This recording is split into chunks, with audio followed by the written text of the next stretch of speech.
నమస్తే అండి. మనం ఇండియన్ పాలిటీ డిస్కస్ చేస్తున్నాము గ్రూప్ 1 ప్రిలిమ్స్ దృష్టిలో పెట్టుకొని. అయితే ఇండియన్ పాలిటీలో నేను లాస్ట్ ఎపిసోడ్లో జుడిషియరీ స్టార్ట్ చేసి కోర్టు జడ్జెస్ గురించి చెప్పాను. అంటే జడ్జెస్ని ఎవరు అపాయింట్ చేస్తారు, వాళ్ళ క్వాలిఫికేషన్స్, అర్హతలు ఏంటి, సుప్రీంకోర్టు జడ్జి కావాలన్నా హైకోర్టు జడ్జి కావాలన్నా కావాల్సిన అర్హతలు ఏంటి, దాని తర్వాత వారిని ఒకవేళ తీసేయాలంటే మనం పాటించాల్సిన విధానాలు ఏంటి, పార్లమెంట్లో ఎలాంటి విధానం ఉంటుంది, ఆ ప్రొసీజర్ ఆఫ్ రిమూవల్ ఏంటిది, దాని తర్వాత వాళ్ళ శాలరీస్ ఎవరు డిసైడ్ చేస్తారు, ఒకవేళ వారు రిజైన్ చేయాలి, రాజీనామా చేయాలి అంటే ఎవరికి రాజీనామా లేఖ పంపించాలి, ఇట్లాంటివన్నీ మనం పాత ఎపిసోడ్లో ఇంతకుముందు ఎపిసోడ్లో డిస్కస్ చేశాము. అయితే ఈ ఎపిసోడ్లో మనం జ్యూరిస్డిక్షన్ ఆఫ్ కోర్ట్ డిస్కస్ చేస్తున్నాం. అంటే సుప్రీంకోర్టు హైకోర్టు జ్యూరిస్డిక్షన్కి సంబంధించిన అంశాలను డిస్కస్ చేస్తున్నాము. సుప్రీంకోర్టు జ్యూరిస్డిక్షన్ ఫస్ట్ మనం డిస్కస్ చేయాల్సింది. జ్యూరిస్డిక్షన్ అంటే ఏంటి అంటే, జ్యూరిస్డిక్షన్ అన్న పదానికి అర్థం ఏంటంటే లిమిటేషన్, వారి కింద వారి హద్దు ఏంటి అన్నది నిర్ణయించేదాన్ని మనం జ్యూరిస్డిక్షన్ అంటాం. ఉదాహరణకు మీరు ఇప్పుడు పోలీస్ స్టేషన్లో కంప్లైంట్ ఇవ్వాలనుకుంటున్నారు. మీరు పోలీస్ స్టేషన్కి వెళ్తే పోలీస్ స్టేషన్ వాళ్ళు పోలీస్ స్టేషన్లో ముందు అసలు ఎక్కడ ఏం జరిగిందని అడగరు, వాళ్ళు ఎక్కడ జరిగింది అని అడుగుతారు. ఎందుకు అంటే వారి పరిధిలోకి వస్తుందా లేదా తెలుసుకోవడానికి అది అడుగుతారు. దాన్నే మనం జ్యూరిస్డిక్షన్ అంటాం. అయితే సుప్రీంకోర్టు పరిధి ఏంటి, హైకోర్టు పరిధి ఏంటి, దీని గురించి కొన్ని ప్రశ్నలు వచ్చే ఆస్కారం ఉంటుంది. నేను దీని గురించి చెప్పి మీకు ప్రశ్నలు ఎక్కడెక్కడ వస్తాయో కూడా చెప్తాను. అయితే జ్యూరిస్డిక్షన్ ఆఫ్ సుప్రీంకోర్టుని మనం ఇన్ని విధాలుగా క్లాసిఫై చేయొచ్చు. ఒరిజినల్ జ్యూరిస్డిక్షన్ అని అంటాం. మొదటి పరిధి ఒరిజినల్, దాని తర్వాత అపీలేట్ అని అంటాం, దాని తర్వాత రిట్ జ్యూరిస్డిక్షన్ అంటాము, దాని తర్వాత రివ్యూ జ్యూరిస్డిక్షన్ అంటాం. సుప్రీంకోర్టుకి ఈ జ్యూరిస్డిక్షన్లు అన్నీ ఉంటాయి. Original, appellate, writ, review jurisdictions ఉంటాయి. ఒరిజినల్ జ్యూరిస్డిక్షన్ అంటే ఏదైనా కేసు మనము డైరెక్ట్గా సుప్రీంకోర్టులోనే ఫైల్ చేస్తాం. అంటే కింది కోర్టులో వేటికి వెళ్ళము, సుప్రీంకోర్టుని మనము అప్రోచ్ అవ్వచ్చు ఈ కేసులో అన్నదాన్ని మనం ఒరిజినల్ జ్యూరిస్డిక్షన్ అంటాం. ఉదాహరణకి మన ప్రాథమిక హక్కులు ఉల్లంఘించబడినప్పుడు మనం సుప్రీంకోర్టుకే వెళ్ళొచ్చు, నేరుగా సుప్రీంకోర్టులో కేసు వేయడానికి వీలుంటుంది. మనం ఇంకా కింది కోర్టులకు వెళ్ళాల్సిన పని లేదు. దాన్ని మనం ఒరిజినల్ జ్యూరిస్డిక్షన్ అంటాం. అంటే కింది కోర్టులకు వెళ్లకుండా ఆ కోర్టులోనే మొదటిసారి ఒక కేసుని వేసినప్పుడు దాన్ని ఒరిజినల్ జ్యూరిస్డిక్షన్ అని అంటాం. మరి అపీలేట్ జ్యూరిస్డిక్షన్ అంటే ఏంటి? కింది కోర్టులో ఒక కేసు ఉంది, కానీ దాన్ని మనం సుప్రీంకోర్టు దృష్టికి తీసుకెళ్లాలనుకుంటున్నాం, అపీల్ చేయాలనుకుంటున్నాం. ఆ అపీల్ని మనం అపీలేట్ జ్యూరిస్డిక్షన్ అని అంటాం. రిట్ జ్యూరిస్డిక్షన్ మనం ఇంతకుముందు నేను ఫండమెంటల్ రైట్స్లో కూడా చెప్పాను. రిట్ జ్యూరిస్డిక్షన్ అంటే సుప్రీంకోర్టుకి రిట్టులు ఇష్యూ చేసే అధికారం ఉంటుంది, దాన్ని మనం రిట్ జ్యూరిస్డిక్షన్ అంటాం. అండ్ సుప్రీంకోర్టు ఆర్డర్స్లో రిట్ ఇష్యూ చేసే అధికారం ఉంటుంది. ఇండియాలో రిట్ ఇష్యూ చేసే అధికారం 2 కోర్టులకు ఉంటుంది. ఇది బిట్స్కి చాలా ఇంపార్టెంట్, ఆబ్జెక్టివ్ టైప్లో ఇది బాగా అడుగుతారు. సో ఇండియాలో రిట్ ఇష్యూ చేసే అధికారం 2 కోర్టులకే ఉంటుంది. ఒకటి సుప్రీంకోర్టు, ఇంకొకటి హైకోర్టు. కిందున్న కోర్టులకి వేటికి, సబార్డినేట్ కోర్ట్స్ వేటికి రిట్ ఇష్యూ చేసే అధికారం ఉండదు. రివ్యూ జ్యూరిస్డిక్షన్ అంటే రాజ్యాంగాన్ని రివ్యూ చేయడం, రాజ్యాంగ పరంగా ఉన్నాయా లేదా చట్టాలు చూడడాన్ని మనం రివ్యూ జ్యూరిస్డిక్షన్ అని అంటాం, జ్యుడిషియల్ రివ్యూ అని అంటాం. ఒక చట్టం ఉన్నప్పుడు ఆ చట్టం అసలు రాజ్యాంగ పరంగా ఉందా లేదా, లేదా ఒక రాజ్యాంగ సవరణ జరిగినప్పుడు అది రాజ్యాంగాన్ని ఉల్లంఘిస్తుందా లేదా, దీన్ని చెక్ చేయడాన్ని మనం రివ్యూ అని అంటాం. రిట్ రివ్యూ మనం ఆల్రెడీ ఫండమెంటల్ రైట్స్లో కంప్లీట్ చేసాం. కాబట్టి మనం ఇప్పుడు ఒరిజినల్, అపీలేట్ గురించి డిస్కస్ చేయాలి. ఒరిజినల్ జ్యూరిస్డిక్షన్ అంటే ఏంటి, అపీలేట్ జ్యూరిస్డిక్షన్ అంటే ఏంటి అన్నది నేను మీకు ఇంతకుముందు చెప్పాను. అయితే ఒరిజినల్ జ్యూరిస్డిక్షన్ కిందకి ఏమొస్తుంది? కోర్టుకు సంబంధించినంత వరకు ఎక్కువ ఆర్టికల్స్ అడిగే ఆస్కారం ఉండదు. ఆర్టికల్స్ ఏవైతే అడుగుతారో కోర్టుకి సంబంధించి అవి చాలా తక్కువ. ఉదాహరణకి 143 సుప్రీంకోర్టు అడ్వైజరీ జ్యూరిస్డిక్షన్కి సంబంధించి.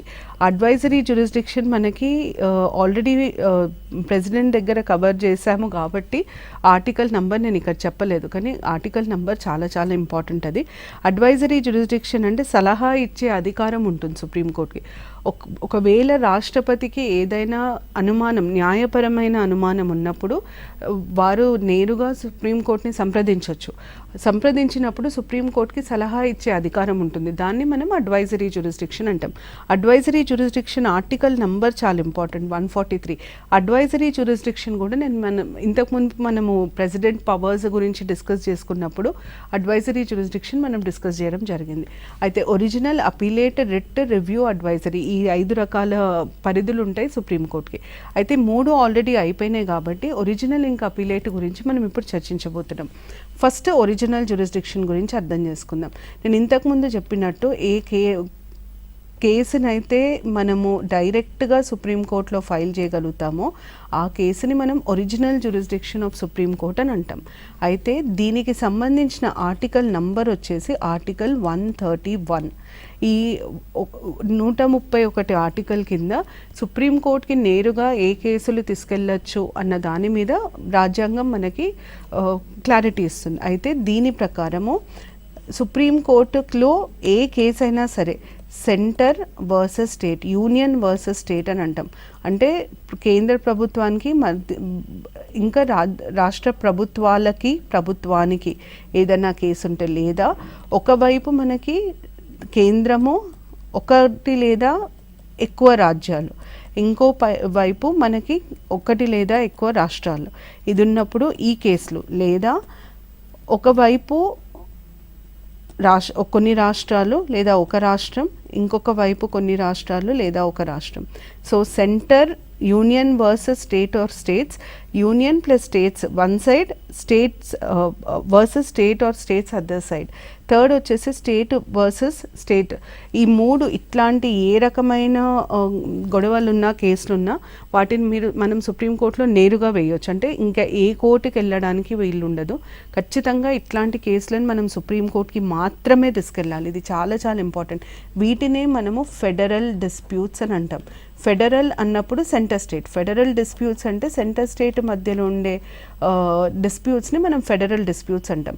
ఫెడరల్ డిస్ప్యూట్స్ ఉట్టి సుప్రీంకోర్టులోనే ఫైల్ చేయొచ్చు. అందుకనే మనం సుప్రీంకోర్టుని ఫెడరల్ కోర్ట్ ఆఫ్ ఇండియా అని అంటాం. సుప్రీంకోర్టుకి 2 అంటాం మనం, ఫెడరల్ కోర్ట్ ఆఫ్ ఇండియా అంటాం, అపెక్స్ కోర్ట్ ఆఫ్ ఇండియా అని అంటాం. ఇవి కూడా బిట్స్కి చాలాసార్లు అడిగారు, which of the following is the apex court of India. Federal court అంటాం, అపెక్స్ కోర్ట్ అంటాం. అంటే అర్థం ఏంటి? అపెక్స్ కోర్ట్ అంటే హయ్యెస్ట్ కోర్ట్ ఆఫ్ అపీల్. ఇంకా సుప్రీంకోర్టుని దాటి మనము అర్జీ పెట్టుకోవడానికి ఇంకొక కోర్టు లేదు. మనం ఏ కోర్టుకి విరుద్ధంగా వెళ్ళాలి, ఏ కోర్టు ఇచ్చిన జడ్జ్మెంట్ మనం ఒప్పుకొని జడ్జ్మెంట్కి విరుద్ధంగా అపీల్ చేయాలన్నా మనం సుప్రీంకోర్టులోనే అపీల్ చేయొచ్చు. Supreme court last stage of appeal, అందుకనే దాన్ని అపెక్స్ కోర్ట్ అని అంటారు. అంటే హయ్యెస్ట్ కోర్ట్, దాన్ని మనం అపెక్స్ కోర్ట్. ఫెడరల్ కోర్ట్ అని ఎందుకు అంటాము అంటే రాష్ట్రాలకి కేంద్రాన్ని మధ్యలో ఏ రకమైన వివాదం ఉన్నా ఆ వివాదాన్ని పరిష్కరించే అధికారం ఉట్టి సుప్రీంకోర్టుకి మాత్రమే ఉంటుంది. కాబట్టి సుప్రీంకోర్టుని మనం ఫెడరల్ కోర్ట్ అని అంటాము, అపెక్స్ కోర్ట్ అని అంటాం. అనడానికి కారణాలు వేరు, కానీ 2 సుప్రీంకోర్టే. Supreme Court is both the federal court as well as the apex court in India. Federal court ఎందుకు అంటే రాష్ట్రాలకి సంబంధించి, కేంద్రంకి రాష్ట్రాలకి సంబంధించి ఉండే వివాదాలను పరిష్కరిస్తుంది కాబట్టి. అపెక్స్ కోర్ట్ ఎందుకు అంటే ఏ కేసు అయినా మనం ఇంకా లాస్ట్ అల్టిమేట్గా మనం పోవాల్సింది సుప్రీంకోర్టుకి, కాబట్టి అపెక్స్ కోర్ట్ అని కూడా అనడం జరుగుతుంది. So Supreme Court is both federal court as well as apex court of India. ఇది ఒరిజినల్ జ్యూరిస్డిక్షన్. అయితే ఒరిజినల్ జ్యూరిస్డిక్షన్లో కొన్ని రావు అని కూడా రాజ్యాంగం చెప్తుంది. ఏది ఒరిజినల్ జ్యూరిస్డిక్షన్లో రాదు? ఈ ఆర్టికల్ ప్రకారం, ఆర్టికల్ 131 ప్రకారము ఒకవేళ 2 రాష్ట్రాలకి ఏదన్నా గొడవ ఉంది, కానీ ఆ గొడవ ఎందుకు ఉంది అంటే రాజ్యాంగము కమెంట్స్ అవ్వకముందు, అంటే కాన్స్టిట్యూషన్ కమెంట్స్ అవ్వకముందు జరిగిన ఒప్పందాన్ని ఆధారపరుచుకొని 2 రాష్ట్రాలు గొడవ పడుతున్నాయి. ఆ గొడవలు సుప్రీంకోర్టుకి వెళ్ళవు నేరుగా. ఆ గొడవలని రాష్ట్రపతి దగ్గర తీసుకెళ్తారు, రాష్ట్రపతి వాటిని సాల్వ్ చేస్తారు. అంటే ప్రీ కాన్స్టిట్యూషనల్ అగ్రిమెంట్స్, వాటిని మనము ప్రీ కాన్స్టిట్యూషనల్ అగ్రిమెంట్స్ అంటాం. ఏమని అంటామంటే disputes arising out of pre-constitutional agreements, రాజ్యాంగము రాయకముందు, రాజ్యాంగము అమల్లోకి రాకముందు చేసుకున్న ఒప్పందాల ఆధారంగా వచ్చే గొడవలు ఏవైతే ఉంటాయో ఇవి సుప్రీంకోర్టు పరిధిలోకి రావు, outside the jurisdiction of Supreme Court. మరి వీటిని ఎవరు వీటిని సాల్వ్ చేయాలి? వీటిని సాల్వ్ చేసే అధికారం రాష్ట్రపతికి మాత్రమే ఉంటుంది. ఇది చాలా ఇంపార్టెంట్ పాయింట్. ఇది కాకుండా మనం సుప్రీంకోర్టుకి ఇంకేదన్నా కేసులో వెళ్ళొచ్చా, డైరెక్ట్గా సుప్రీంకోర్టుకి వెళ్ళొచ్చా అని అడిగితే మనం ఇక్కడితో 131 అయిపోయింది. ఇంకా దీని తర్వాత మనం 131లో ఇంతవరకే ఇచ్చారు. అయితే ఇవి కాకుండా కాన్స్టిట్యూషన్ ప్రకారం, రాజ్యాంగం ప్రకారం ఫండమెంటల్ రైట్స్, ప్రాథమిక హక్కుల ఉల్లంఘన జరిగినప్పుడు లేదా ఫండమెంటల్ రైట్స్ వయోలేట్ అవుతాయి అని ఏదైనా థ్రెట్ ఉన్నప్పుడు ఫండమెంటల్ రైట్స్కి, అట్లాంటప్పుడు మనం డైరెక్ట్గా సుప్రీంకోర్టుకి వెళ్ళొచ్చు. అలాగే ఎలక్షన్ ఆఫ్ ప్రెసిడెంట్, రాష్ట్రపతి ఎన్నికలలో లేదా ఉపరాష్ట్రపతి ఎన్నికలలో ఏమన్నా అవకతవకలు జరిగితే వాటి మీద కూడా మనము ఉట్టి సుప్రీంకోర్టులో మాత్రమే అర్జీ పెట్టుకోవచ్చు. So petition can be filed for violation of fundamental rights, election of president and vice president in supreme court. కాకపోతే ఇందులో తేడా ఏంటంటే ప్రాథమిక హక్కులు ఉల్లంఘింపబడ్డప్పుడు మనం సుప్రీంకోర్టుకి వెళ్ళొచ్చు లేదా హైకోర్టుకి కూడా వెళ్ళొచ్చు. నేను హైకోర్టుకి వెళ్ళను, నేను డైరెక్ట్గా సుప్రీంకోర్టుకి వెళ్తాను కూడా అనొచ్చు. కానీ ఒకవేళ రాష్ట్రపతి ఎన్నికల్లో లేదా ఉపరాష్ట్రపతి ఎన్నికల్లో ఏమైనా అవకతవకలు జరిగితే ఇది మాత్రం ఉట్టి సుప్రీంకోర్టుకి వెళ్తుంది, హైకోర్టుకి వెళ్ళే ఆస్కారం ఉండదు. హైకోర్టు పరిధిలోకి రాదది. ఇది సుప్రీంకోర్టు జ్యూరిస్డిక్షన్కి సంబంధించి, ఒరిజినల్ జ్యూరిస్డిక్షన్కి సంబంధించి. తర్వాత మనము అప్పీలేట్ జ్యూరిస్డిక్షన్ అన్నాం. ఈ అప్పీలేట్ జ్యూరిస్డిక్షన్ ఏదైతే ఉంటుందో దీని కింద కూడా మనకి సుప్రీంకోర్టులో రకరకాల అపీల్స్ ఉంటాయి. అంటే ఉదాహరణకి ఫస్ట్ అపీల్ మనము అపీలేట్ జ్యూరిస్డిక్షన్ అసలు ఎట్లా అపీల్ చేయొచ్చు సుప్రీంకోర్టుకి అన్నది ఆర్టికల్ 132 కింద ఉంటుంది. దాని తర్వాత అపీల్ ఇన్ సివిల్ కేసెస్కి సంబంధించినప్పుడు అపీల్ ఎట్లా చేయొచ్చు, ఇది 133 క్లాజ్ 1 కింద ఉంటుంది. తర్వాత అపీల్ ఇన్ క్రిమినల్ కేసులకు సంబంధించి అపీల్ ఎట్లా ఉంటుంది, ఇది 133 క్లాజ్ 134 కింద వస్తుంది. దాని తర్వాత అపీల్ ఇన్ కాన్స్టిట్యూషనల్ కేసెస్, అంటే రాజ్యాంగపరమైన కేసులు, కాన్స్టిట్యూషనల్ రివ్యూ కావాల్సిన కేసులు, ఇంటర్ప్రిటేషన్ కావాల్సిన కేసులు, ఇట్లాంటి కేసులలో అపీల్ చేయొచ్చు. అంటే 133 క్లాజ్ 2 కిందకి వస్తుంది. లాస్ట్ మనకు వచ్చేసి appeal in special leave petition అని అంటాం, ఇది లాస్ట్కి వస్తుంది. ఇవన్నీ మనకి అపీలేట్ జ్యూరిస్డిక్షన్లో వస్తాయి. ఇవన్నిట్లోకి అతి ముఖ్యమైనది మీరు ఆర్టికల్ నంబర్తో సహా గుర్తుపెట్టుకోవాల్సింది 136 స్పెషల్ లీవ్ పిటిషన్. చాలా చాలా ముఖ్యం. మీకు ఆర్టికల్ నంబర్ కూడా అడగొచ్చు, స్పెషల్ లీవ్ పిటిషన్ ఏ ఆర్టికల్ కింద ఇచ్చారు అని కూడా అడుగుతారు. సో స్పెషల్ లీవ్ పిటిషన్ అన్నిటికంటే ఇంపార్టెంట్. కానీ ఇవన్నీ ఏంటివో మనం ఇప్పుడు చూద్దాం. ఇప్పుడు 132 ఏమంటుందంటే, ఒకవేళ హైకోర్టు సర్టిఫై చేస్తే ఈ కేసుని మీరు సుప్రీంకోర్టులో అర్జీ పెట్టుకోవచ్చు అని హైకోర్టు సర్టిఫై చేస్తే, మీరు ఆ కేసు ఏ కేసు అయినా సరే, అది సివిల్ కేసు అయినా సరే, క్రిమినల్ కేసు అయినా సరే, మీరు ఆ కేసుని తీసుకెళ్ళి డైరెక్ట్గా సుప్రీంకోర్టులో అపీల్ చేయొచ్చు అని అర్థం. హైకోర్టు ఒకవేళ ఈ కేసుని మీరు సుప్రీంకోర్టుకి తీసుకెళ్ళండి అని అంటే ఆ కేసుని మనం సుప్రీంకోర్టులో అపీల్ చేయొచ్చు. 132 కింద ఏంటంటే అది సివిల్ కేసా క్రిమినల్ కేసా ఇది మనం చూడం. హైకోర్టు సర్టిఫికేట్ ఉందా లేదా, సర్టిఫై చేసింది హైకోర్టు, మీరు వెళ్ళండి సుప్రీంకోర్టుకి అంటే మనం సుప్రీంకోర్టుకి వెళ్ళొచ్చు. సివిల్ కేసెస్కి క్రిమినల్ కేసెస్కి డిఫరెన్స్ ఏంటి, తేడా ముందు తెలియడం చాలా ముఖ్యం. ఎప్పుడైతే ఏదన్నా గొడవ అవుతుందో, అంటే ఇద్దరు వ్యక్తులు ఒక దాని మీద అంగీకరించరు, ఒక దాని మీద గొడవ పడుతున్నారు, అప్పుడు దాన్ని సివిల్ కేసు అంటాం. ఉదాహరణకి ఇప్పుడు ఇన్హెరిటెడ్ ప్రాపర్టీ ఉంటుంది, అంటే వారసత్వంలో వచ్చిన ప్రాపర్టీ మీద కేసులు వేస్తారు, అవన్నీ సివిల్ కేసెస్ అయితే. కానీ వారసత్వంలో వచ్చిన ప్రాపర్టీ మీద కేసు వేయడమే కాకుండా ఒకరిని ఒకరు బెదిరించుకోవడము, లేదా ఒకరింటి మీదకి ఒకరు వెళ్ళి గొడవ చేయడము, ఒకరి వస్తువులు ఒకరు పగలగొట్టడం, ఒకరినొకరు కొట్టుకోవడం జరిగితే అది సివిల్ కేసు, క్రిమినల్ కేసు అవుతుంది. అంటే సివిల్ కేసుకి క్రిమినల్ కేసుకి డిఫరెన్స్ ఏంటంటే, సివిల్ అంటే ఒక డిస్ప్యూట్ మాత్రమే, ఇద్దరు వ్యక్తులకి ఒక గొడవ ఉంది, ఆ గొడవ ఎవరు కరెక్ట్ ఎవరు రాంగ్ అని నిర్ణయించే పని కోర్టుది, దాన్ని మనం సివిల్ కేసు అంటాం. క్రిమినల్ కేసులో ఒక వ్యక్తి చట్టాన్ని ఉల్లంఘించడం, అంటే చట్టాన్ని తన చేతిలోకి తీసుకోవడం, మనిషికి కానీ ప్రాపర్టీకి కానీ ఏదన్నా డ్యామేజ్ చేయడం, లేదా డ్యామేజ్ చేస్తానని బెదిరించడం, సో బెదిరించడము లేకపోతే నిజంగా కూడా నష్టం కల్పించడం, దీన్ని మనం క్రిమినల్ కేసు అంటే మనం చట్టాన్ని ఉల్లంఘించినప్పుడు అది క్రిమినల్ కేసు అవుతుంది. ఒకరిని బెదిరించడము, ఒకరిని కొట్టడము, లేదా ప్రాపర్టీని డ్యామేజ్ చేయడము, ప్రాపర్టీ డ్యామేజ్ చేస్తా అని బెదిరించడం, ఇట్లాంటివన్నీ క్రిమినల్ కేసెస్ అవుతాయి. అయితే సివిల్ కేసులో ఎప్పుడు మనం సుప్రీంకోర్టుకి వెళ్ళొచ్చు, క్రిమినల్ కేసులో ఎప్పుడు వెళ్ళొచ్చు.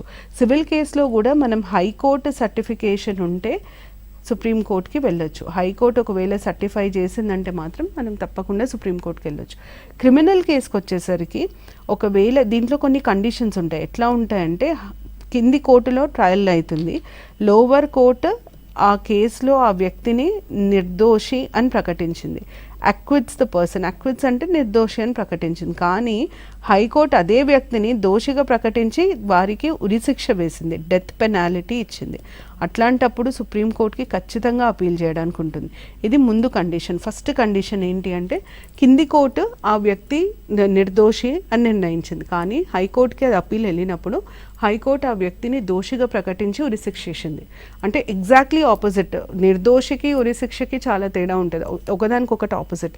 అది హైకోర్టు చేసినప్పుడు మనం సుప్రీంకోర్టుగా కేసు తీసుకెళ్ళవచ్చు. అలాగే కింది కోర్టు ఇంకా నిర్ణయం ఇవ్వలేదు, కింది కోర్టులో ఇంకా ట్రయల్ జరుగుతుంది.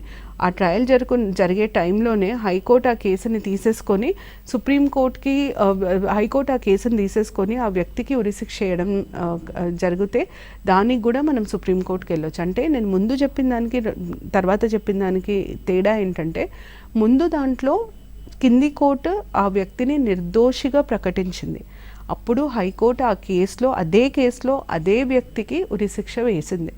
రెండో సిచ్యువేషన్ ఏంటి అంటే రెండో దాంట్లో ఏం జరుగుతుందంటే కింది కోర్టు ఇంకా నిర్ణయం ప్రకటించలేదు, కింది కోర్టు ఇంకా కేసు నడుస్తుంది.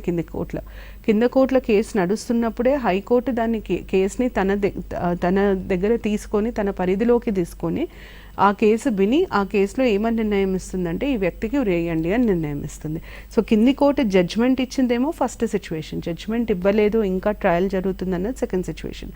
రెండు సిచ్యువేషన్స్లో హైకోర్టు ఉరిశిక్ష వేస్తే ఖచ్చితంగా సుప్రీంకోర్టుకి అపీల్ చేయొచ్చు. అది కాకుండా ఒకవేళ హైకోర్టే సర్టిఫై చేసింది ఈ కేసుకి మీరు సుప్రీంకోర్టుకి వెళ్ళొచ్చు అని చెప్పింది, అప్పుడు కూడా మీరు సుప్రీంకోర్టుకి వెళ్ళడానికి ఉంటుంది. అది క్రిమినల్ కేసెస్.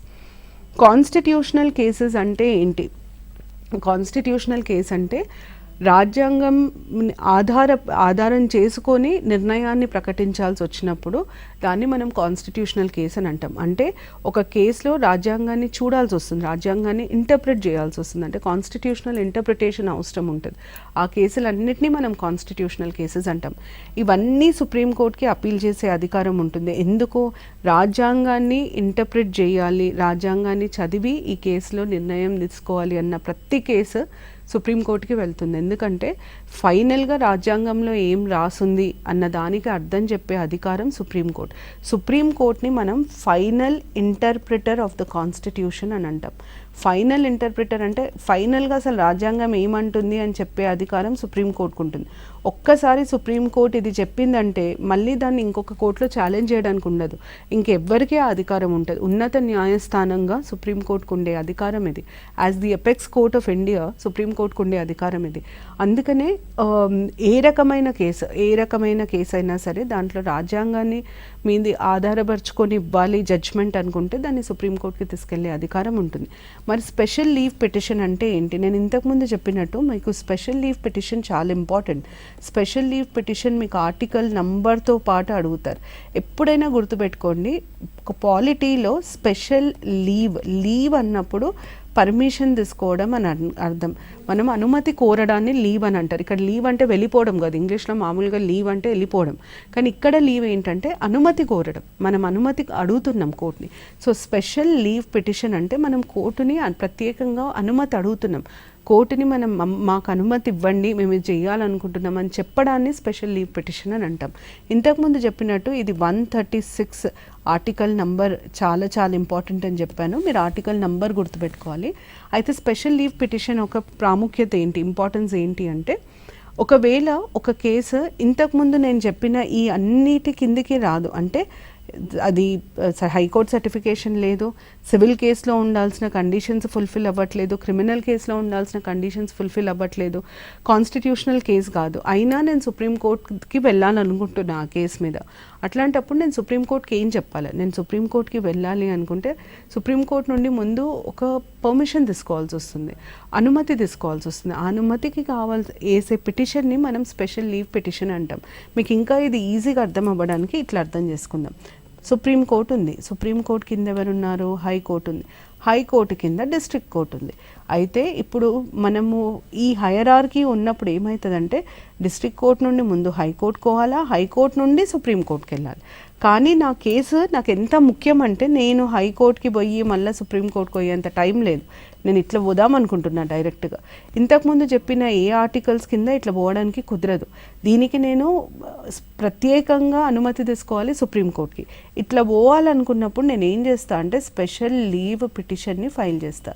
సుప్రీంకోర్టుకి చెప్తానమాట నా పరిస్థితి ఇది, నేను ఈ పరిస్థితుల వల్ల మీ దగ్గరికి ప్రత్యక్షంగా రావాల్సి వచ్చింది, డైరెక్ట్గా మీ దగ్గర రావాల్సి వచ్చింది, ప్లీజ్ నా కేసుని కన్సిడర్ చేయండి అని పిటిషన్ వేయడాన్ని మనం స్పెషల్ లీవ్ పిటిషన్ అని అంటాం. సో స్పెషల్ లీవ్ పిటిషన్లో ఒక వ్యక్తి ఏ కేసు అయినా సరే, ఎనీ కోర్ట్, మీరు ఏ కోర్టులో ఉన్న కేసు అయినా సరే, ఏ ట్రైబ్యునల్లో ఉన్న కేసు అయినా సరే సుప్రీంకోర్టుకి డైరెక్ట్గా తీసుకుపోయే అధికారం ఉంటుంది. కానీ దీనికి ఒక్కటే ఒక తేడా ఏంటంటే మిలిటరీ కోర్టులో ఉన్న కేసులను సుప్రీంకోర్టు దగ్గర తీసుకెళ్ళాం, ఎక్సెప్ట్ మిలిటరీ కోర్ట్స్. ఇవి తప్ప మిగతా అన్ని కేసులని సుప్రీంకోర్టులో డైరెక్ట్గా, ఏ కోర్టులో ఉన్న కేసు అయినా సరే సుప్రీంకోర్టులో డైరెక్ట్గా అర్జీ పెట్టుకోవచ్చు స్పెషల్ లీవ్ పిటిషన్ కింద. అంటే మనం ప్రత్యేక అనుమతి కోరుతున్నాం సుప్రీంకోర్టుని, అయ్యా నా కేసు ఇంతకుముందు మీరు వాటిలో ఎందులో రాదు, కానీ నేను మీ దగ్గరికి రావాలి, ఈ కారణాల చేతిలో రావాలి, ప్లీజ్ నా కేసును తీసుకొని విచారించండి అని చెప్పడాన్ని మనం స్పెషల్ లీవ్ పిటిషన్ అని అంటాం. ఇది సుప్రీంకోర్టుకున్న జ్యూరిస్డిక్షన్. దాని తర్వాత మనం హైకోర్టుకున్న జ్యూరిస్డిక్షన్ కూడా డిస్కస్ చేయాలి. కానీ కొన్ని పాయింట్స్ ఉన్నాయి ఏవైతే మీకు చాలా ఇంపార్టెంట్ సుప్రీంకోర్టుకి సంబంధించి, జనరల్గా కూడా అడగచ్చు. ఆ పాయింట్స్ నేను చెప్తాను. అంటే ఈ 4-5 సంవత్సరాలలో కొన్ని జడ్జ్మెంట్స్ వచ్చాయి, ఆ జడ్జ్మెంట్స్ ఆధారంగా నేను చెప్తున్న పాయింట్స్ అవి.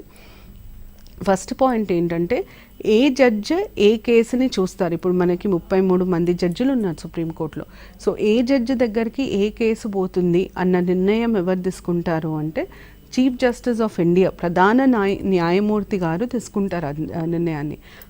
ప్రధాన న్యాయమూర్తి గారు తీసుకోవాలి అని ఎక్కడ రాసుంది అంటే రాజ్యాంగంలో రాసుంది. 145 ఆర్టికల్ కింద ప్రధాన న్యాయమూర్తి ఏ బెంచ్కి ఏది పోతుంది అన్న నిర్ణయం తీసుకునే అధికారం ఉంటుంది. అందుకనే మనం ప్రధాన న్యాయమూర్తిని మాస్టర్ ఆఫ్ రూస్టర్ అని అంటాం. ఈ మాట గుర్తుపెట్టుకోవాలి, master of rooster. Master of rooster అంటే అర్థం ఏంటంటే వీరే ఏ జడ్జి ఏ కేసు వినాలి అన్నది నిర్ణయించే వ్యక్తి వారు, కాబట్టి వారిని మాస్టర్ ఆఫ్ రూస్టర్ అని అంటారు. రూస్టర్ అంటే ఎవరికేం కేసులు పోతాయి అని. సో మాస్టర్ ఆఫ్ రూస్టర్ ఎవరు సుప్రీంకోర్టులో అంటే ప్రధాన న్యాయమూర్తి. ఇది ఫస్ట్ పాయింట్. సెకండ్ పాయింట్ ఏంటంటే ఎప్పుడైతే రాజ్యాంగానికి సంబంధించిన కేసులు ట్రయల్కి వస్తాయో దానికి ఒక బెంచ్ సపరేట్గా ఆర్గనైజ్ చేస్తాం. బెంచ్ అంటే ఏంటి, ఒక్క జడ్జి ఉండరు, 2, 3, 4 అట్లుంటారు. మామూలుగా అయితే ఆడ్ నెంబర్స్ అంటే 3, 5, 7 అట్లా తీసుకుంటారు. నిర్ణయం ఈజీ అవుతుంది కాబట్టి 3, 5, 7 అట్లా తీసుకుంటారు. అయితే మనకి కాన్స్టిట్యూషనల్ బెంచ్ అయినప్పుడు మినిమం ఎంతమంది జడ్జిలు, ఖచ్చితంగా ఎంతమంది ఉండాలి, తక్కువలో తక్కువ ఎంతమంది ఉండాలి అన్నది కూడా రాజ్యాంగంలో రాసుంది. కాన్స్టిట్యూషనల్ బెంచ్లో రాజ్యాంగం ప్రకారం కనీసం 5 జడ్జిలు ఉండాలి, కంపల్సరీగా 5 జడ్జెస్ ఉండాలి. అది మినిమం. మీరు ఇంకా దానిపైన ఎంతమందినైనా పెట్టుకోండి, కానీ మినిమం అయితే 5 జడ్జెస్ ఉండాలి. ఇది రెండో పాయింట్, ఇది చాలా ఇంపార్టెంట్. థర్డ్ పాయింట్ ఏంటంటే జడ్జిలు ఇప్పుడు 4 ఉన్నారు, జడ్జిలు 5 ఉన్నారు, ఒక కేసులో 3 ఉన్నారు. మరి నిర్ణయం ఎట్లా వెలువడుతుంది, ఎందుకంటే ఒక్కొక్క జడ్జికి ఒక్కొక్క రకమైన జడ్జ్మెంట్ ఉంటుంది. ఫైనల్ జడ్జ్మెంట్ ఎట్లా కన్క్లూడ్ అవుతారు అంటే మెజారిటీ ఆధారంగా కన్క్లూడ్ అవుతారు. అది చాలా ఇంపార్టెంట్. మళ్ళీ అది కూడా రాజ్యాంగంలో ఉంటుంది. లాస్ట్కి జడ్జ్మెంట్ ఏ ఆధారంగా ఇస్తారు అంటే మెజారిటీ. ఇప్పుడు 2 ఒక మాట అంటున్నారు, ఒకరు ఒక మాట అంటున్నారు, 2 అన్నదే చెల్లుతుంది. 5 ఉన్నారు, 3 ఒక మాట అంటున్నారు, 2 ఒక మాట అంటున్నారు, 3 అన్నదే చెల్లుతుంది. సో మెజారిటీ ఆధారంగానే జడ్జ్మెంట్లు ఇవ్వాలి. 4వ పాయింట్ ఏంటంటే ఎప్పుడైనా జడ్జ్మెంట్ ఓపెన్ కోర్టులో ఇవ్వాలి. ఇది ఎందుకు ఇంపార్టెంట్ అంటే మీరు యూట్యూబ్లో కూడా చూసుంటారు, ఈ మధ్యకాలంలో కోర్టు ప్రొసీడింగ్స్ అన్నిటినీ లైవ్ చూపిస్తున్నారు. కోర్టు ప్రొసీడింగ్స్ అన్నిటినీ లైవ్ చూపిస్తాము అని సుప్రీంకోర్టు జడ్జ్మెంట్ ఇవ్వడం జరిగింది. స్వప్నిల్ జోషి కేసు అది. దాంట్లో చాలా క్లియర్గా సుప్రీంకోర్టు మా కోర్టులో జరిగే కేసులన్నీ మేము లైవ్ అలౌ చేస్తాము, అందరూ చూడాలి, అందరికీ చూసే అధికారం ఉంటుంది. ఇది పారదర్శకతకి జ్యుడిషియరీ తీసుకున్న చాలా, న్యాయ వ్యవస్థ తీసుకున్న చాలా పెద్ద నిర్ణయం. అందుకనే ఇది ఇంపార్టెంట్. సో కోర్టు రాజ్యాంగం ఏమంటదంటే మీరు నిర్ణయం వెలువడించాలి అంటే ఓపెన్ కోర్టులో చెప్పాలి. ఓపెన్ కోర్టులో అంటే ఎవరైనా వినొచ్చు, మీ నిర్ణయాన్ని ఎవరైనా వినొచ్చు, వినే అధికారం ఉంటుంది అని రాజ్యాంగంలో ఉంది. సో అందుకనే live proceedings of supreme court ఉంటాయి. ఉట్టి సెక్షువల్ హరాస్మెంట్ కేసులు అంటే కొన్ని కేసులలో విక్టిమ్ పేరు బయటకు రావద్దు కాబట్టి అట్లాంటి కేసులని మినహాయిస్తే అన్ని కేసులు లైవ్ ప్రొసీడింగ్స్ ఉండొచ్చు అని సుప్రీంకోర్టు చెప్పడం జరిగింది. అంటే పర్సనల్ కేసెస్, ఇప్పుడు husband and wife divorce, domestic violence లేదా sexual abuse case, child sexual abuse case, ఇట్లాంటివి లైవ్ ఉండవు. కానీ మిగతా కేసులు అన్నీ లైవ్ ట్రాన్స్మిట్ చేయొచ్చు అని సుప్రీంకోర్టు చెప్పడం జరిగింది. దానికి ఆధారం రాజ్యాంగంలో ఉన్న ఈ అంశం. అంటే కోర్టులో ఎప్పుడు నిర్ణయం ప్రకటించినా అది ఓపెన్ కోర్ట్, అందరి ముందు ప్రకటించాలి అని అర్థం దానికి. సో 4 పాయింట్లు గుర్తుపెట్టుకోవాలి. ఏ జడ్జి ఏ కేసు వినాలి అన్నది నిర్ణయించేది ప్రధాన న్యాయమూర్తి. కాన్స్టిట్యూషనల్ బెంచ్లో 5 జడ్జిలు ఉండాలి. ధర్మాసనంలో 5 కంపల్సరీ, మినిమం 5 జడ్జిలు ఉండాలి. రాజ్యాంగ ధర్మాసనం అంటాము, 5 జడ్జిలు ఉండాలి. దాని తర్వాత థర్డ్ పాయింట్ వచ్చేసి ఎప్పుడైనా కోర్టులో జడ్జ్మెంట్ మెజారిటీ ఆధారంగానే ఇవ్వాలి. 4వ పాయింట్ ఓపెన్ కోర్టులోనే జడ్జ్మెంట్ ఇవ్వాలి, అంటే అందరి ముందే జడ్జ్మెంట్ ప్రకటించాలి. ఈ 4 పాయింట్లు ఇంపార్టెంట్. ఇంకొకటి గుర్తుపెట్టుకోవాల్సింది ఏంటంటే సుప్రీంకోర్టులో ఎవరు ప్రాక్టీస్ చేయొచ్చు, ఎవరు ప్రాక్టీస్ చేయకూడదు. లా అవ్వంగానే నేను పోయి సుప్రీంకోర్టులో ప్రాక్టీస్ చేస్తానంటే కుదరదు. సో సుప్రీంకోర్టులో ప్రాక్టీస్ చేసే అధికారం ఎవరికి ఉంటుంది, సుప్రీంకోర్టులో ప్రాక్టీస్ చేయాలంటే విధి విధానాలు ఏముంటాయి, పిటిషన్ వేయాలంటే ఎట్లాంటి మెథడ్ ఫాలో అవ్వాలి, ఎట్లాంటి ప్రొసీజర్ ఫాలో అవ్వాలి, బెయిల్కి అప్లై చేయాలంటే ఎట్లాంటి ప్రొసీజర్ ఫాలో అవ్వాలి, ఇవన్నీ కూడా కోర్టే నిర్ణయించుకుంటుంది. ఈ అధికారం కూడా రాజ్యాంగం కోర్టుకే ఇస్తుంది. ఇవన్నీ సుప్రీంకోర్టుకి సంబంధించి తెలియాల్సిన అంశాలు. ఇప్పుడు మనం హైకోర్టు జ్యూరిస్డిక్షన్ గురించి మాట్లాడదాము. హైకోర్టు జ్యూరిస్డిక్షన్లో ఇన్ని ఉండవు. హైకోర్టులో 3 ఉంటాయి.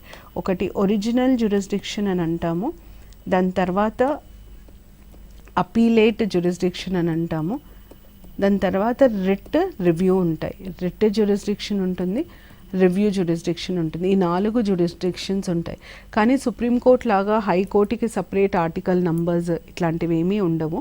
ఒరిజినల్ జ్యూరిస్డిక్షన్ అంటే అర్థం ఏంటంటే మనం హైకోర్టుని డైరెక్ట్గా ఎప్పుడు అప్రోచ్ అవ్వచ్చు, అంటే కింది కోర్టులకు వెళ్ళే పని లేకుండా మన కేసుని డైరెక్ట్గా హైకోర్టులో ఫైల్ చేయొచ్చు. ఎప్పుడెప్పుడు ఫైల్ చేయొచ్చు అంటే ఫస్ట్ ప్రాథమిక హక్కులు కానీ న్యాయపరమైన హక్కులు, అంటే not just fundamental rights, legal rights violate అయినా కూడా మనం హైకోర్టుకి డైరెక్ట్గా వెళ్ళొచ్చు. అది ఒరిజినల్ జ్యూరిస్డిక్షన్. హైకోర్టుకి ఎట్లాంటి హక్కులు ఉల్లంఘింపబడ్డా హైకోర్టుకి డైరెక్ట్గా వెళ్ళడానికి వీలుంటుంది.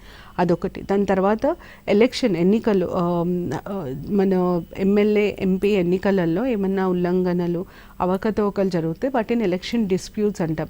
ఈ ఎలక్షన్లకు సంబంధించి ఏం గొడవలు ఉన్నా హైకోర్టుకి వెళ్ళడానికి వీలుంటుంది. ఎమ్మెల్యే ఎంపీ, ఇప్పుడు ఉదాహరణకి తెలంగాణలో ఎమ్మెల్యే లేదా ఎంపీ ఎలక్షన్లో ఏదైనా గొడవ జరిగింది, లేదా ఎమ్మెల్సీ ఎలక్షన్లో ఏదైనా అవకతవక జరిగింది, ఎక్కడ కేసు ఫైల్ చేయాలి అంటే తెలంగాణ హైకోర్టుకి వెళ్ళాలి. ఇవి 2 హైకోర్టు ఒరిజినల్ జ్యూరిస్డిక్షన్లో వస్తాయి. అపీలేట్ జ్యూరిస్డిక్షన్లో ఏమొస్తాయంటే మీరు ఏ కేసు అన్నా, కింది కోర్టులో ఉన్న ఏ కేసునైనా హైకోర్టులో అపీల్ చేయడానికి వీలుంటుంది. అది ఏ కేసు అయినా సరే మీకు అపీల్ చేసే రైట్ ఉంటుంది, అపీల్ చేయడానికి వీలుంటుంది. అది అపీలేట్ జ్యూరిస్డిక్షన్. అది సివిల్ కేసా క్రిమినల్ కేసా సంబంధం లేదు. ఆ కేసు విలువ ఎంత అంటే కొన్నిసార్లు ఇప్పుడు ఉదాహరణకి ప్రాపర్టీకి సంబంధించిన కేసు అనుకోండి. ప్రాపర్టీకి సంబంధించిన కేసు అయితే ఆ property value of the case లాగా పరిగణిస్తాం. సో ఆ కేసుకి ఎంత వాల్యూ ఉంటే దాన్ని అపీలేట్ అంటాం. రిట్ జ్యూరిస్డిక్షన్ అని అంటాం. రిట్ జ్యూరిస్డిక్షన్ అంటే రిట్లు ఇష్యూ చేసే అధికారం ఉంటుంది హైకోర్టుకి. హైకోర్టు రిట్స్ ఇష్యూ చేయొచ్చు. సుప్రీంకోర్టు లాగా హైకోర్టు కూడా రిట్స్ ఇష్యూ చేయొచ్చు. దాని తర్వాత రివ్యూ జ్యూరిస్డిక్షన్ నేను ఇంతకుముందు చెప్పినట్టు రాజ్యాంగాన్ని చదివి దానికి ఒక అర్థం ఇచ్చే అధికారం 2 కోర్టులకు మాత్రమే ఉంటుంది. ఒకటి హైకోర్టు, ఒకటి సుప్రీంకోర్టు. సో ఏదన్నా చట్టం రాజ్యాంగాన్ని ఉల్లంఘిస్తుంది అంటే మనం ఆ కేసు హైకోర్టులో కూడా ఫైల్ చేయడానికి వీలుంటుంది. ఇవన్నీ హైకోర్టు జ్యూరిస్డిక్షన్లోకి వస్తాయి. అయితే రిట్ జ్యూరిస్డిక్షన్ ఒక్కటి ఇంపార్టెంట్. మీకు రిట్ జ్యూరిస్డిక్షన్కి సంబంధించి ఆర్టికల్ తెలియాలి. ఇది ఒక్క ఆర్టికల్ 226 ఉంటుంది. రిట్ జ్యూరిస్డిక్షన్కి సంబంధించి హైకోర్టుకి సుప్రీంకోర్టుకు ఉండే తేడాలు ఏంటి అని అడుగుతారు. మనం ఏమంటామంటే హైకోర్టుకు ఉండే రిట్ జ్యూరిస్డిక్షన్ సుప్రీంకోర్టు కంటే చాలా వైడ్గా ఉంటుంది, అంటే ఎక్కువ పవర్ ఉంటుంది అని అంటాం. ఎందుకు అంటే సుప్రీంకోర్టు రిట్లు ఉట్టి ప్రాథమిక హక్కులకి సంబంధించిన కేసులో మాత్రమే ఇవ్వచ్చు. కానీ హైకోర్టు రిట్స్ ఏ న్యాయపరమైన హక్కులకి సంబంధించిన కేసులో ఇవ్వచ్చు. అంటే సుప్రీంకోర్టు వచ్చేసరికి అది ఉట్టి ఫండమెంటల్ రైట్స్కే వర్తిస్తుంది. హైకోర్టుకు వచ్చేసరికి ఆల్ లీగల్ రైట్స్, ఫండమెంటల్ రైట్స్తో సహా all legal rights, fundamental rights కూడా లీగల్ రైట్స్. ఈ fundamental rights, legal rights, constitutional rights ఇదంతా నేను ఫండమెంటల్ రైట్స్ ప్రాథమిక హక్కుల చాప్టర్లో చెప్పాను. యాక్చువల్లీ మీరు అది చూస్తే మీకు దాని మీద క్లారిటీ వస్తుంది. సో ఆల్ లీగల్ రైట్స్కి సంబంధించి హైకోర్టు రిట్ ఇష్యూ చేయొచ్చు. కాబట్టి writ jurisdiction of high court is wider than supreme court అంటాం. అంటే హైకోర్టుకి ఎక్కువ పవర్ ఉంటుంది రిట్ల విషయంలో అని చెప్తామన్నమాట. ఇది జ్యూరిస్డిక్షన్ ఆఫ్ హైకోర్టుకి సంబంధించిన ఇన్ఫర్మేషన్. నెక్స్ట్ మనము సబార్డినేట్ కోర్ట్స్ ఒక్కటి డిస్కస్ చేయాలి. సబార్డినేట్ కోర్ట్స్ తర్వాత పబ్లిక్ ఇంట్రెస్ట్ లిటిగేషన్, కొన్ని పాయింట్స్, కొన్ని జ్యుడిషియరీకి సంబంధించి ఇంకొక 2-3 అంశాలు, నేషనల్ జ్యుడిషియల్ అపాయింట్మెంట్ కమిషన్ గురించి, వీటి గురించి సంబంధించి ఒక 2-3 అంశాలు నేను నెక్స్ట్ ఎపిసోడ్లో చెప్తాను. అది అయిన తర్వాత మనం సెంటర్ స్టేట్ రిలేషన్స్ గురించి డిస్కస్ చేద్దాము. ఈ ఎపిసోడ్లో నేను జ్యూరిస్డిక్షన్ ఆఫ్ సుప్రీం కోర్ట్ని వివరించాను, హైకోర్టు జ్యూరిస్డిక్షన్ని కూడా చెప్పాను. జ్యూరిస్డిక్షన్ ఆఫ్ సుప్రీం కోర్టులో special leave petition important, High Court జ్యూరిస్డిక్షన్కి వచ్చేసరికి రిట్ జ్యూరిస్డిక్షన్ ఇంపార్టెంట్. ఇవి రెండు కొంచెం బాగా చూసుకుంటే మీకు మంచిది, ఎందుకంటే ప్రిలిమ్స్లో ఇట్లాంటివి ఎక్కువ ఫోకస్ చేసి అడుగుతారు. దీంతో మనం ఈ ఎపిసోడ్ కంప్లీట్ చేస్తున్నాం. నెక్స్ట్ ఎపిసోడ్లో మిగిలిన విషయాలు, జ్యుడిషియరీకి సంబంధించిన మిగిలిన విషయాలను చర్చించుకుందాము. థ్యాంక్ యూ, నమస్తే.